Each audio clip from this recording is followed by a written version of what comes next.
Hi, good afternoon, folks. In this video, we're going to be looking at the good, the bad, and the ugly of the first 10 games coming up.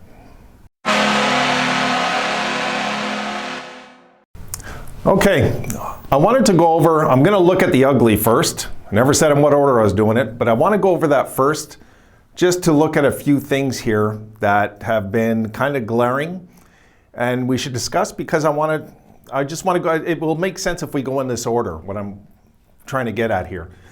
All right, even strength is the issue with this team so far. I think any of us that have been watching the games when we're frustrated and we don't get why we're frustrated, it's probably when we're at even strength. Even strength, this is ugly. Jack, 10 games played, 1 even goal scored all season. Taylor, 10 games played, goose egg. Nothing. Skinner, 10 games played, goose egg. Okposo, 5 games played. No surprise there. We're not expecting much from Okposo, but I'm putting his name there because these are the guys making the bucks. These are the top 4 guys. Come on. So, we're going to put their names there. Top 4 guys making the money. They should be there. They should be held accountable. 5 games played, goose egg. 35 man games. 35 man games. 1 even strength goal by $33 million in cap. 40.5% of our cap in the first 10 games has got 1 even strength goal. That's ugly, right? Shooting percentage for Jack, 5.1% so far. 5%. Not good. Taylor, 3.4%. I did a combined, I didn't mark it here, I think it was like 4.4 combined or something like that when you look at them. Skinner, Okposo, of course, are at 0 because, Taylor, the reason why he's got 3 is because he's got a power play goal, you might recall, first game of the year. All right, let's continue this because I want to make the video as condensed as possible. This is going to be a longer video because it's an important one. We kind of need to know the truth. So far, at even, only Ottawa. Ottawa's the only team in the entire league that is worse than us in goal differential at even strength. We're a minus 11 at even strength. Ottawa's a minus 15, and I believe San Jose is also a minus 11, but I didn't put that up here. And the miracle in all of this, and I'm going to come back to this, is that we're the least penalized team in the entire league. So think about it. You're got to be the second most frustrated team in the league when you're being outscored by 11 goals in 10 games at regular strength when you got these kind of names in your lineup. You're frustrated. No matter what, you're frustrated. And we're the least penalized team in the NHL. Yeah, I think it's a good thing, just in case you're wondering. Okay, let me look at a few other things here. I want to flip the board, and we're going to look at the bad. Let's look at the bad right now, okay? Let me get over here. This team is a combined minus 54 so far. Now, the plus minus, some people say, well, I don't take plus minus too serious. You should. There's a reason why that statistic is there. It's the stat that identifies what's happening with you when you're at even strength. Has nothing to do with special teams, just even strength. What's going on at even strength with us as a team? At even strength, as a combined team, in that dressing room, minus 54. Not good. Not good. Is it salvageable? Of course. I'll explain why in a sec also. But I'm just saying, special teams are saving us, folks. Special teams are what's saving our rear ends right now in this season. I mean, I think we kind of know that, that we're kind of struggling, but at the same time, there's a different feel about them, which I don't want to divert from what I'm talking about. All right, so our goals against in the NHL, we're in 26th place for best goals against in the entire league. 26th. Dahlin's had a slow start, 9 hits in 10 games. He's got to get more mean than that. He's got to get like Ristolainen mean? And we all know the kid has a mean streak, right? So he gets a pass. The reason why I say Dahlin gets a pass, he's not being lazy. He's in a contract year. If anything, you'd think this guy would want to go out there and bust heads. But the reason why it's not happening, I'll tell you plain and simple. He's a kid. He's still a kid, folks. He's learning, He's learning. So he's got 9 hits in 10 games. He gets a pass, I say, because he's only eating up 1.1% of our cap. Yeah, it comes to money too. I look at the money that the team is paying out because the smart teams are winning cups not because they can spend more, it's because they're spending properly. No other reason. It's not because, it's no other reason than that. All right. Team shooting percentage, 8.7%. Not good enough. Not good enough. Anything in my books under 11%, and you're doing something wrong. 8.7. We're 20th in the league. I guess a moral victory to a degree. Now, the main issue, of course, again, 16 even strength goals versus 27 against. The minus 11 thing I just talked about. And Hutton, his numbers aren't very good. I guess I forgot to post them up there. Hutton's, I think his goals against is something like 305 or something, and his save percentage is 895, I believe, somewhere in that ballpark. Look, Hutton looked really good against the Flyers in Philly, those 2 games. So I'm going to give him also a pass. Let's see what happens with Hutton. All right. Now, let me get over here. The good things that are happening. That's why I saved it for last. I was thinking of you. Okay. The good things that are happening. Believe it or not, the record. We're 500. So all this can be fixed. You get it? We're not like 1-8-1 here. We're 4-4-2. Remember I said early in the season, I want us to be 8-8-4, the first 20?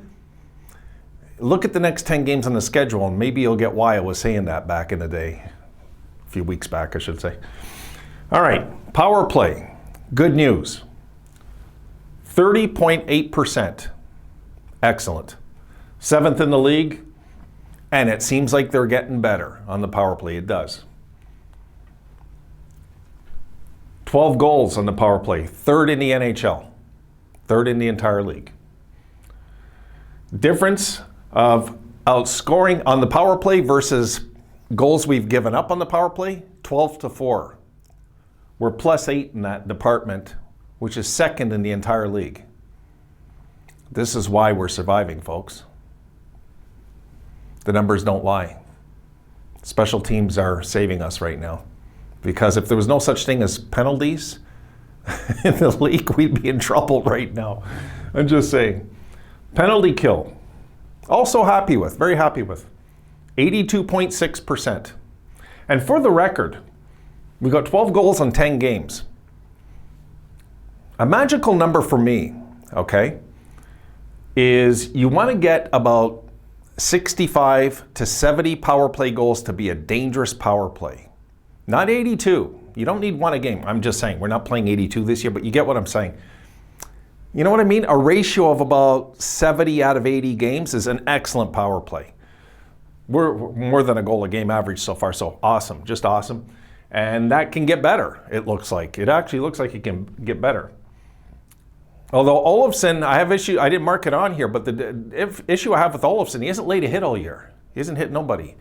And yeah, I get it. He's a power play specialist. He's not a big guy, and he's an offensive juggernaut and all this. Not one hit. You know what I mean? Okay. Penalty killing again is 10th. It's 10th in the league. It's good. I'm happy with it. Anything over 80% is excellent in penalty killing. We know those numbers will go like this, right? I said it about Risto. 35 hits. 35 hits. He's +2. He leads the team in both categories. So any of you Risto haters, please explain. Come on. Come on, we got to cut the guy a bit of a break this year. We do. You know, Risto has been a beast this year, a beast. This guy lays these hits when we need them. If you notice, watch next time Risto does a big hit. I guarantee it's a time where we need it. A big hit I'm talking, where they're saying, oh, that wasn't called. You know, one of those hits. And again, props to Kruger. I want to give Kruger some props here. And people are going to say, why? Look at these numbers. No. Least penalized team in the league when we're being outscored as the second worst in the entire league. Flip it, the emotions for a second here and think about it. Wouldn't you be on that bench frustrated and angry and wanting to go and just take it out on somebody? Of course. You're not winning when you're out there. You're kind of being outplayed and outscored every single time, it feels like, if you look at it in one big piece. So that's why I wanted to come back to that point I put there. Very good news here. Face-offs. I guess you guys have noticed this too. 55.9% were winning of face-offs. Now, Sheehan, 65.2. He's a real specialist on the face-off, this guy. You know, I mean, I knew he was good on the face-offs, but till I broke it down and looked at it and said, oh my God, he's really good, you know? And not that I put as much weight into face-offs as some people do, but it's still important to win any kind of aspect of the game, or I'd be a hypocrite because I've said that before in my videos. And other good news, Ullmark, 256 goals against average. Very good. Guy just lost his dad, you know? I'm personally speaking, I just lost my mom on 9/11. She lost her battle with cancer, so I know what this guy's going through as a man. Like I understand when you lose your loved ones, it's, you know, it could have rattled them all year. It could have rattled them. 914 save percentage, very good, very good. So going back to this again, I just want to check something here. I got this listed as a miracle, okay?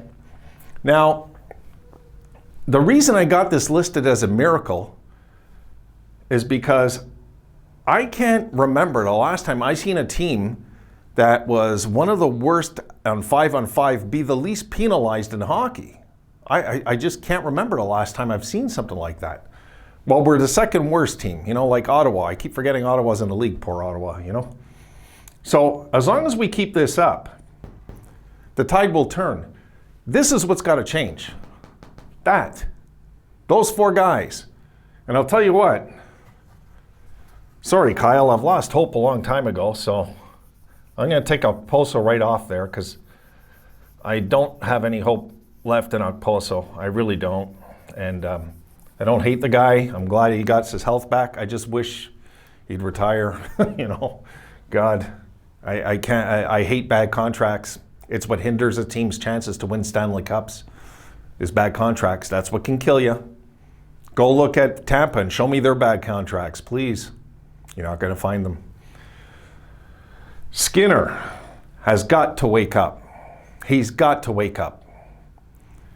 If he has this kind of year again, what are we going to do? I mean, we can't have, $50 million just put aside because we were being nice and signing guys. We can't. And expect to go deep in a playoff run. It'll never happen. Not until these guys are off the team. Nobody's going to take Skinner off our hands right now.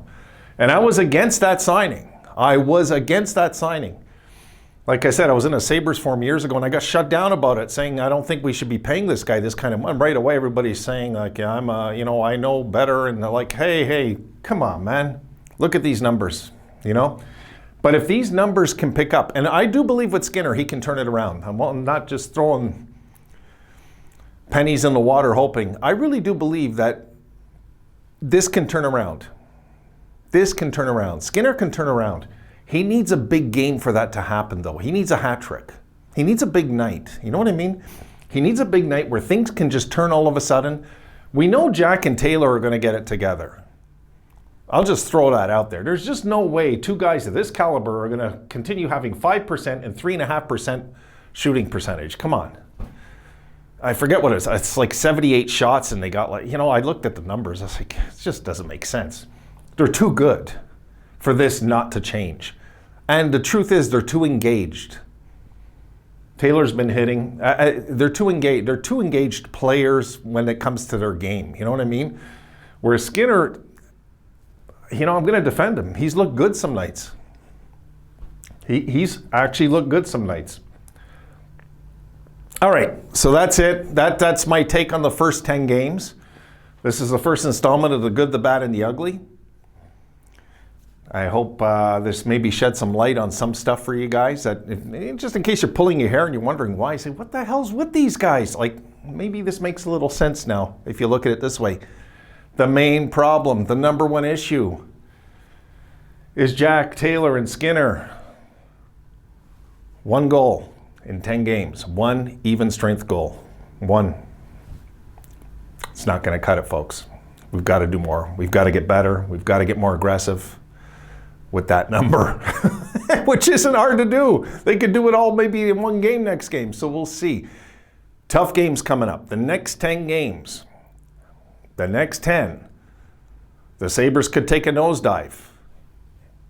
If this crap continues. If this continues, they're not going to get away with 4-4-2 in those 10 games. They just won't. Go look at the schedule. You see what I'm saying? No. So next 10 games are key for us. They're key. Because if we have even 4-4-2 the next 10 games, I guarantee what we'll do is we'll maybe look back at these 3. 'Cause it's not really fair to put a Posa there. The team's kind of written them off, if you want the truth. Kruger's being the nice coach, giving the thumbs up, he's healthy and all this, but nobody's expecting this guy to be a $6 million man now. It's gone. But the hope for Skinner isn't. That's not gone. Not with me, anyway. That can happen. I didn't put anything about Stahl. I'm happy with Stahl. I think it's, 3 goals, 2 assists he had. I'm happy with Stahl. I'm just happy with him. I got no issues with him, good or bad. He came in and played exactly as good as I hoped, except he seems like a real leader out there, which I like. All right, so that's it. I'm going to close it down at that. We'll talk a little more next time. And we'll compare the next 10 games to this 10 eventually. Not all these details, but this thing particular. Let's see what happens with these 3 guys in the next 10 games. I guarantee they're going to get more than one even strength goal in the next 10 games. Let's see. Let's see if they get 12. Take care, folks. I'll see you soon.